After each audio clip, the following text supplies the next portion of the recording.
Popri nacvičovaní skladieb je nemenej dôležitou súčasťou Spartakiády, najväčšej tohoročnej udalosti našej telovýchovy, aj úprava a výzdoba Strahovského štadióna.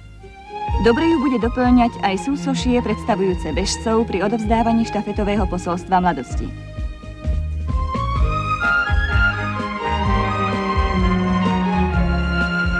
Autorom umeleckého diela je akademický sochár Zdeněk Nemeček. Postavy bežcov sú 4 metre vysoké a budú stáť na 12-metrovom pilóne. Zatiaľ sú z plastickej hmoty. Po dohotovení sa odlejú do bronzu a budú trvalou ozdobou Strahovského športového areálu.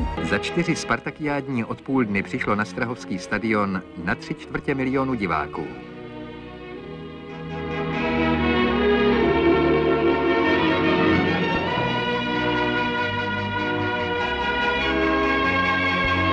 Vlajkonoši s československou a rudou vlajkou.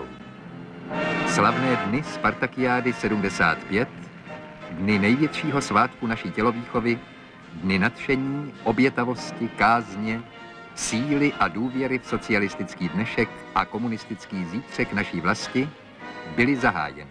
Déšť nepolevil ani při cvičení žen. Jejich vystoupení beze zbytku stvárnilo obsah i smysl hudby Bedřicha Smetany z cyklu Má vlast.